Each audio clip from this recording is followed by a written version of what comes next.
Hello, everybody. I have promised I'm going to share my story under 4,500 words, okay? It's an intimate, honest, and empowering monologue of about 41 and a half years of my life. So I am the captain of my own survival, and I'm going to read out loud so I don't miss a minute of what I'm trying to tell you. So follow along. It is a very messy, muddy journey. The lessons that I've learned from the edge of America out to the middle of the ocean. Hi, everybody. If you don't know my name, it's Captain Melody King. And if you're tuning in today to watch me, it means you're either curious, in pain, or you're somewhere in between surviving and rising. Either way, you're always right where you're supposed to be. So I'm going to start out by saying this. How in the hell am I still alive?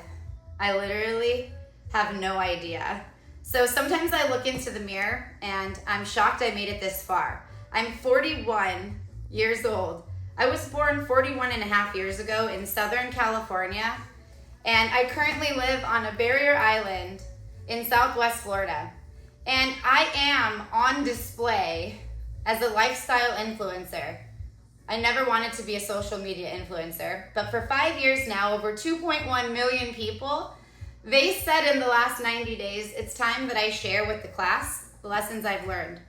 So with that being said, I want to also stand now on display as I will be the adult who will show you what being a child raised in chaos is. I know a lot of people that have recently started following me ask, where is this child's mother or father? I have adopted beach parents, David and Annette, I love you. But with that being said, both my real biological parents addicted. They both battled their own demons. Eventually they were divorced, and I became a product of an unjust legal system, and I was raised by case numbers. I was bounced by decisions that had nothing to do with my heart, my dreams, or my safety at all. And by the tender age of 17, I was a mother. The rest of my life, I have been a mother my whole life. I was treated with no dignity. I was given very little respect. I actually tried to give my daughter up for adoption. I knew I could not do it alone. I've tried always to do what's right, but I was trumped by an extremely manipulative family, forced my daughter and her mind to make decisions that should have never been choices.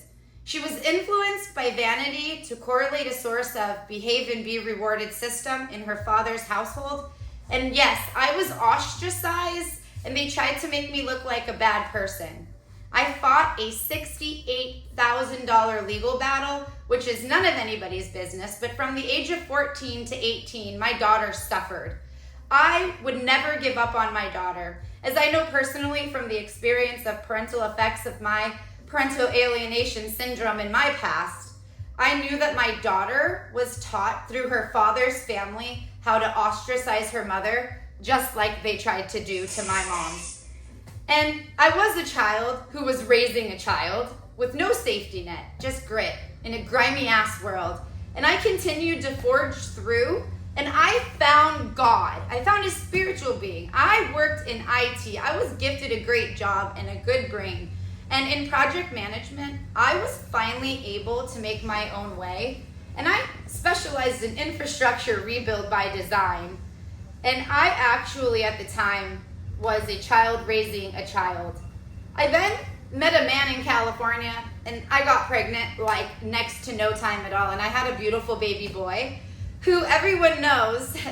And he is 15 today, and he's lived here with me on this barrier island since April 1st of 2019. It's been a hell of a journey with my boy beside me. But let's fast forward a little bit, because how wild is it that around the time I fully was enthralled in finally making a better way for my now 2 kids, I had to move from Indiana from California to Indiana to lower my overhead costs. If it makes dollars, it makes sense. And I was in IT, and I did just that. I then had to endure a traumatic motor vehicle accident. I suffered 23 broken bones shattered in my body, traumatic brain injury where I was scalped. That should have taken my life, but my body was broken. But damn it, my will to survive though, right? So I will then admit, something that very few people know and has brought me great shame, but I'm going to tell you today. Then came the domestic violence with my child present in Indiana, and everyone asked me, where did I come from?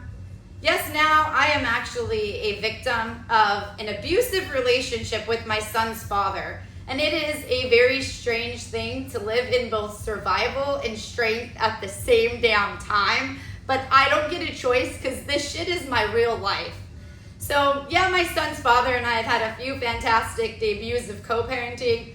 I would never make my son choose. So my son goes to his father's every summer and comes home and is schooled and reared by me. My son's father comes to visit, stays in my home. I open my arms, I open my door. I give that man that abused me grace. God says so. I'm going to tell you right now, I would never make my son choose because life has to be about balance and harmony. And I outwardly admit, children need both parents. I had neither growing up, but drugs were always more important than me as a child. And I will tell you that rage and narcissistic people are worse for the psyche than drug-addicted parents. Let that sink in as your kids have to decide whether they're sinking or swimming out there. So if that wasn't enough, my mother died by suicide 6 weeks after. I moved to paradise and I thought I got away from everything you just learned about me. So with her death has come grief. I do not have fancy words for. I give it silence a lot, and there's a deep, deep, deep hole in my soul. And her ashes are out at the bridge, flashing at the channel marker to give her light by the Lani Kai party people. And it's a very heavy load that 39 years to the day I was born, then came Hurricane Ian. You cannot fake my life. So as heavy as that load is on my 39th birthday, one of my dear, dear friends was washed away. How the hell does that not affect somebody every damn day? How do people walk around on this island like they're better than anybody when people sacrifice their souls to live here? I still live here, but you know what? This isn't even about me and my trauma, although by the looks on my face, you can see it affects me dearly every day. It's about what's coming next for us. It's actually about how does a woman with all of this behind her, and as you see, some of it still beside me, how have I even chosen to become a captain of my own survival? So I'm going to let you guys know right now, if a child grows up in addiction-fueled chaos like I did, stacked against you odds, okay? Researchers say 4 times more likely to develop substance abuse disorders. You're more likely to experience anxiety, depression, and PTSD. At significantly higher risk of entering the foster care or juvenile system, I sat there. Often trapped in cycles of codependency and low self-worth, and then we enter an island where people think they're better than everybody else when some of us just came here to heal. When you're a teen mother, again, like I was, society writes you off fast. Less than 2% of teen mothers actually even find their way to earning a significant salary, and they're more likely to live in poverty, not in paradise. They're more likely to experience intimate partner violence like I have. They're more likely to repeat generational traumas. Unless you fight like hell like I'm doing with my 2 children, right now I'm fighting with God to bring them back to the light of the love of their mother. So when you survive a traumatic car accident on the other side of things, with 23 broken bones from head to toe, the memory loss, the brain fog, the anxiety, the chronic pain, the invisible injuries that I swear people think they're better than me just because scars have healed. But you don't even know when a parent dies by suicide, to add all of this, there is a grief that carries shame. And when I have unanswered questions, there is actually statistics of people bereaved in suicide. We're going to have depression trying to find answers to questions there are none.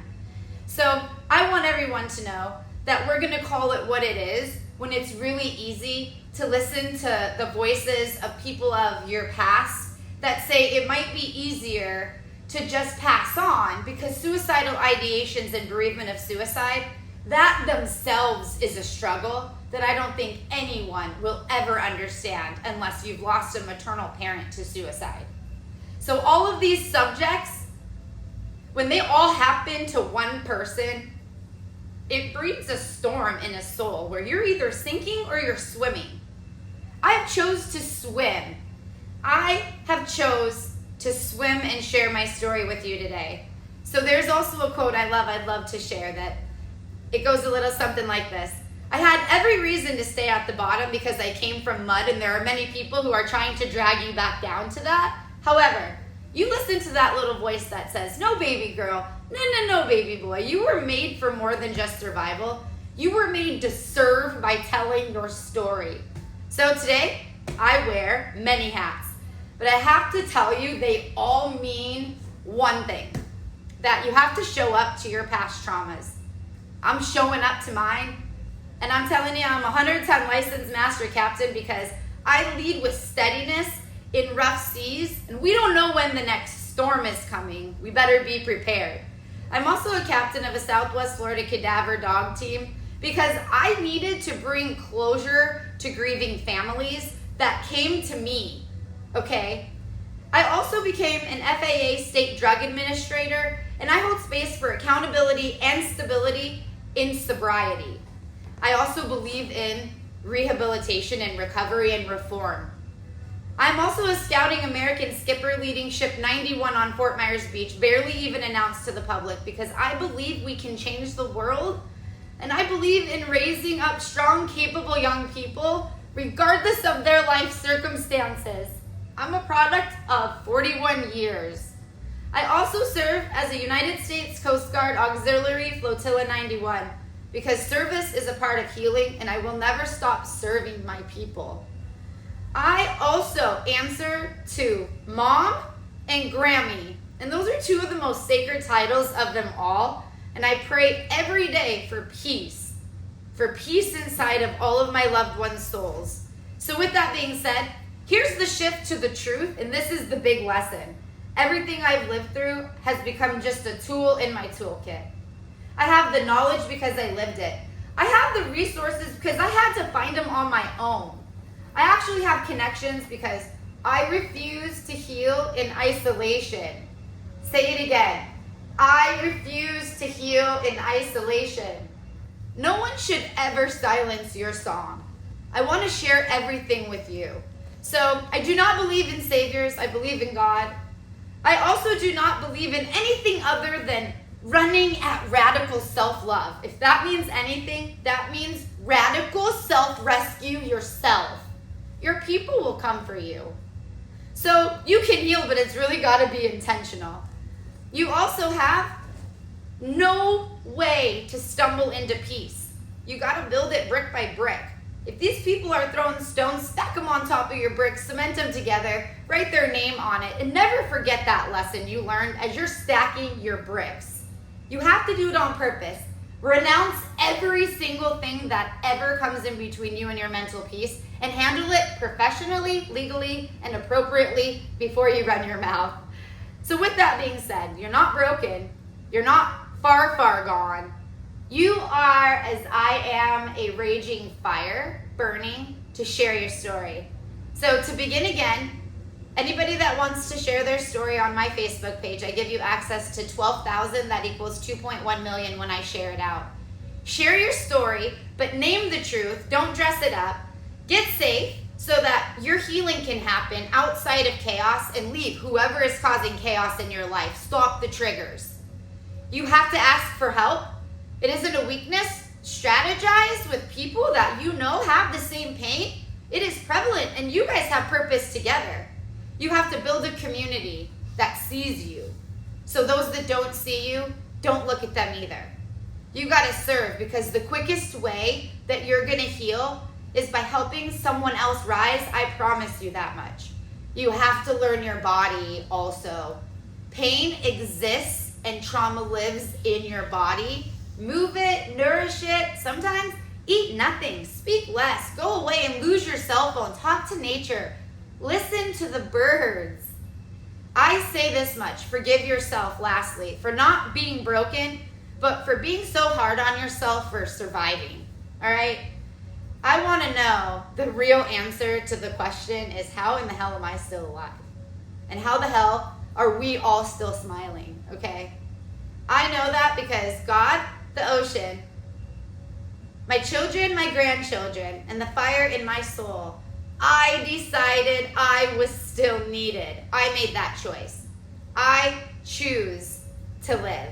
So now that I've made it my mission to lift others up, I want to be a living lighthouse in the darkest waters.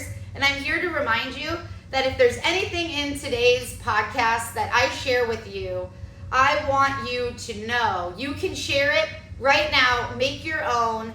Tag me. Send it to me directly. I'll post it on my YouTube. I'll put it on my Facebook. Reach out to me directly. I'm going to drop everything in the comments here. But do not be the gatekeeper of your own healing, okay? I have helped so many people come to their own sense of being that sometimes it feels really good to just know that the sun is above you and the earth is below you, and you have to build to bring peace within you.